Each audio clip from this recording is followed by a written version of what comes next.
Everything I do, and everything I do professionally, my life, has been shaped by 7 years of work as a young man in Africa.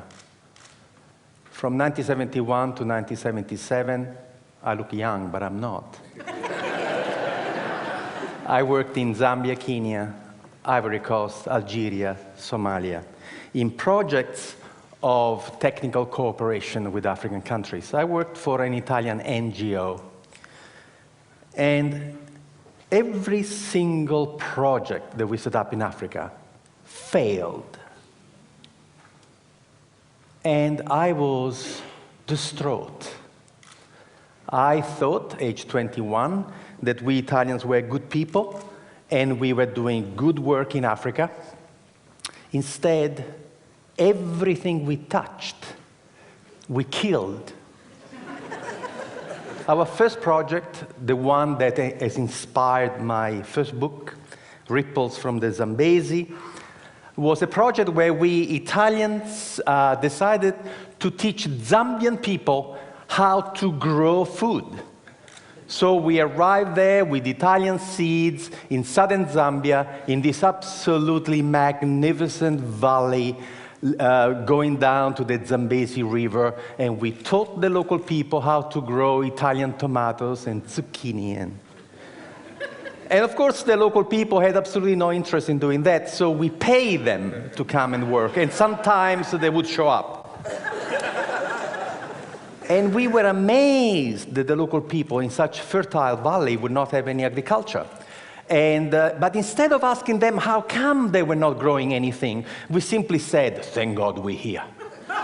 Just in the nick of time to save the Zambian people from starvation.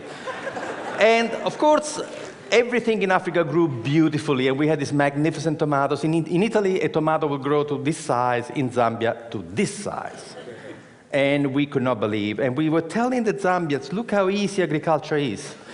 When the tomatoes were nice and ripe and red, overnight, some 200 hippos came out from the river and they ate everything. And we said to the Zambians, my God, the hippos! And the Zambians said, yes, that's why we have no agriculture here. Why didn't you tell us? You never asked. I thought it was only us Italians blundering around Africa, but then I saw what the Americans were doing, what the English were doing, what the French were doing, and after seeing what they were doing, I became quite proud of our project in Zambia, because you see, at least we fed the hippos. You should see the rubbish. We Western people are imperialist, colonialist, and missionaries. And there are only two ways we deal with people.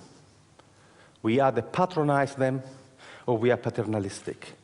The two words come from the Latin root pater, which means father, but they mean two different things. Paternalistic, I treat anybody from a different culture as if they were my children. I love you so much. Patronizing, I treat everybody from another culture as if they were my servants. That's why the white people in Africa are called Bwana, boss. The first principle of aid is respect. So what you do, you shut up, you never arrive in a community with any ideas, and you sit with the local people. We don't work from offices. We meet at the cafe, we meet at the pub.